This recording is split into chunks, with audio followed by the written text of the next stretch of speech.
काफी बड़ा trading day रहने वाला है आज, और उसमें डबल एक्शन बढ़ाएगा कौन? तो वीकली एक्सपायरी।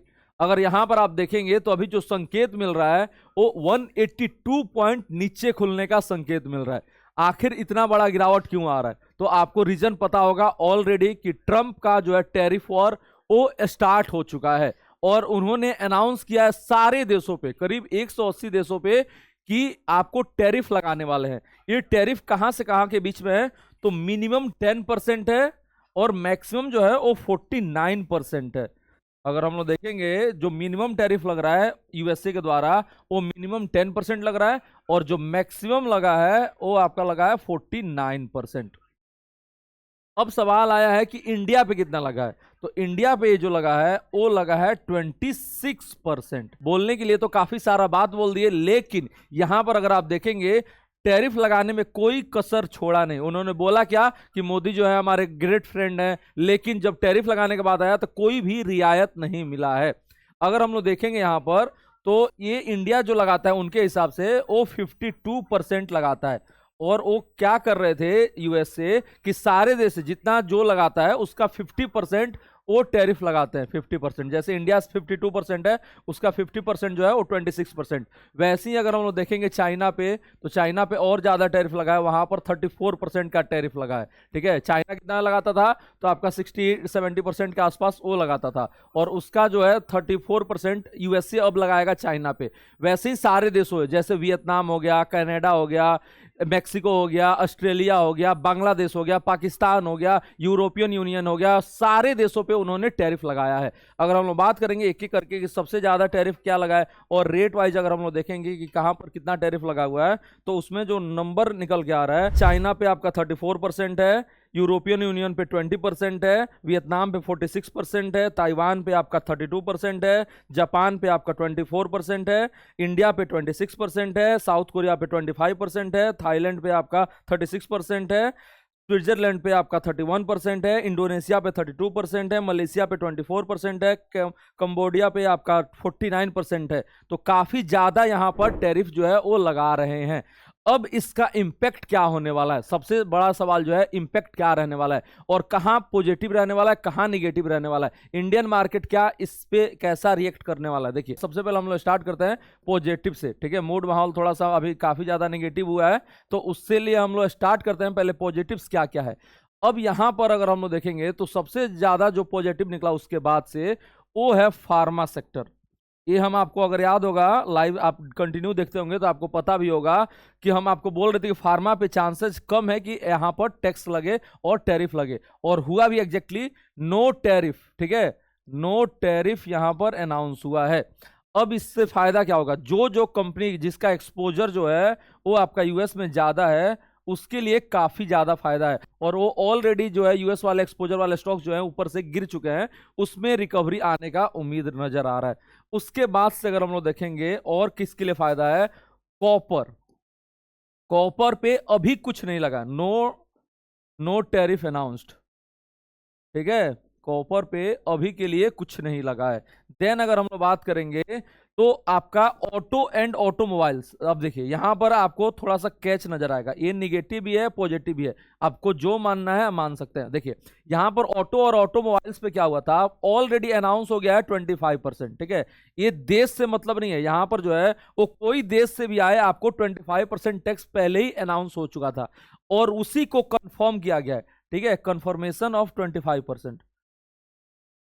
तो ये ऑलरेडी जो है वो प्राइस में फैक्टर इन हो चुका है। ठीक है, मैक्सिमम जो है वो ऑलरेडी फैक्टर इन हो चुका है। मतलब क्या हुआ कि टाटा मोटर्स ऑलरेडी ऊपर से गिर चुका है, आपका बीकेटी ऊपर से ऑलरेडी गिर चुका है, जो भी कंपनी है जैसे सोना बीएलडब्ल्यू हो गया है वो ऑलरेडी ऊपर से गिरावट दिखा चुका है। तो चांसेस है कि और ज्यादा गिरावट में भी ना दिखाए, थोड़ा सा गिरावट इसलिए दिखा सकता है क्योंकि जो यूएस का मार्केट है वहां पर रिसेशन आने का डर भी बैठ गया। अभी हम लोग जब निगेटिव देखेंगे उसमें हम आपको क्लियर समझाएंगे। ठीक है, उसके बाद से अगर हम लोग देखेंगे यहां पर और किस सेक्टर के लिए, तो आपका एल्युमिनियम वगैरह जो है वो आपका ऑलरेडी अनाउंस हो चुका था यहां पर, और पहले से जितना अनाउंस था उतना ही है।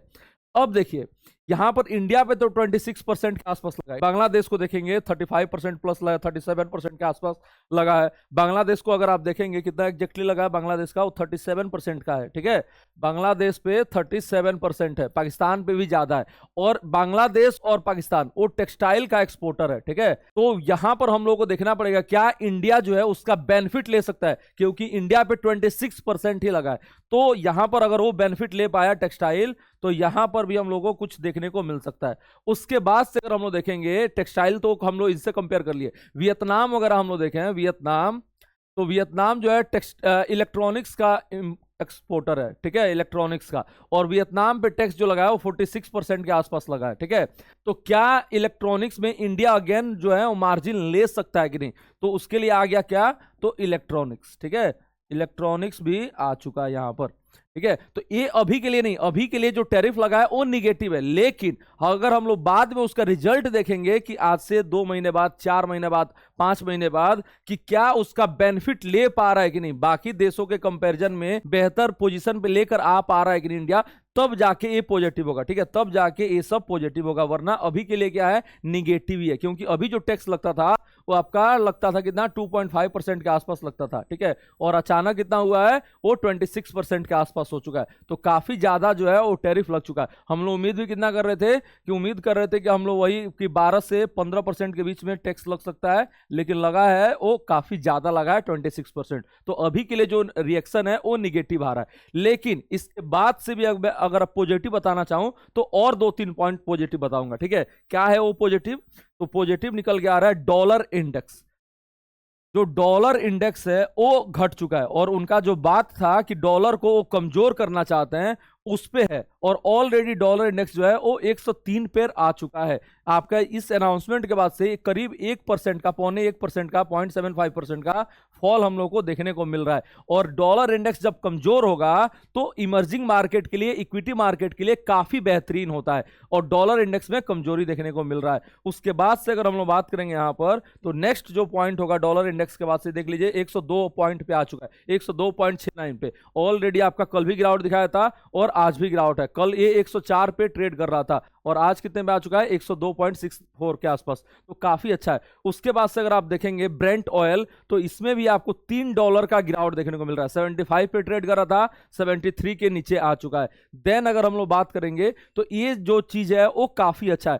और अमेरिका मार्केट में काफी ज्यादा गिरावट है। इसके बाद से अमेरिका मार्केट में जो है वो काफी ज्यादा गिरावट है, 2% का हम लोग को गिरावट देखने को मिल रहा है, 2%, जो कि काफी ह्यूज होता है। और जब यहां पर गिरावट आएगा और वहां पर मंदी का डर बैठेगा, तो जो है एफआईआई होंगे, वहां के जो इन्वेस्टर होंगे, वो बाकी देशों की तरफ जाएंगे और देखेंगे कहां पर अपॉर्चुनिटी ज्यादा है, किस देश में वो पैसे लगा सकते हैं। और उसके बाद से अगर हम लोग पोजिशनिंग देखेंगे, तो एशिया में जो सबसे अच्छा पोजिशनिंग निकल के आएगा, वो आपका एशिया में वो इंडिया का आ सकता है।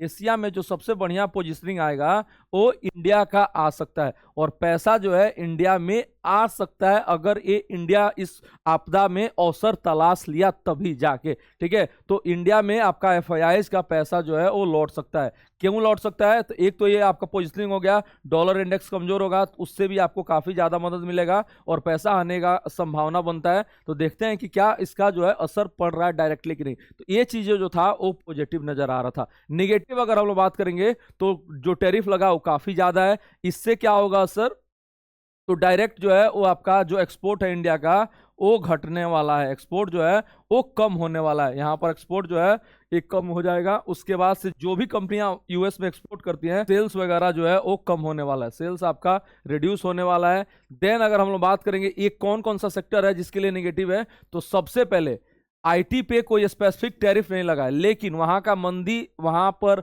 अगर हम लोग अमेरिका में देखेंगे तो मंदी आ जाएगा, तो आईटी के लिए भी जो है वो निगेटिव ही है।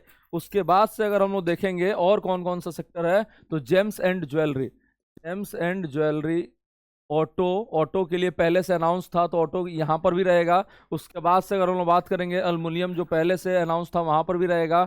उसके बाद से अदर सेक्टर जिसपे सारे पे एक ब्लैंकेट टैरिफ लग गया कि सारे प्रोडक्ट हैं, जैसे श्रिम्प वगैरह हो गया, यहाँ पर आपके लिए निगेटिव हो सकता है। फ्रोजन फूड्स वगैरह हो गया, यहाँ पर ये निगेटिव हो सकता है। इलेक्ट्रॉनिक्स हो गया, वहां के लिए निगेटिव हो चुका है। अभी अगर फायदा नहीं ले पाया ये लोग बाकी देशों का ज्यादा का, तो यहाँ के लिए भी आपका निगेटिव ही नजर आ रहा है। तो जो भी सेक्टर है जो यूएस में एक्सपोजर है जिसका ज्यादा, ठीक है, जैसे ये सब सेक्टर है यूएस में ज्यादा एक्सपोर्ट करता है, इसलिए मैं यहाँ पर उनका नाम बता रहा हूं। तो ये सब सेक्टर के लिए काफी ज्यादा गिरावट देखने को मिल सकता है। ये रहा ट्रंप का टैरिफ का कि क्या अपडेट आ सकता है, कहां पर हम लोग को एक्शन देखने को मिल सकता है।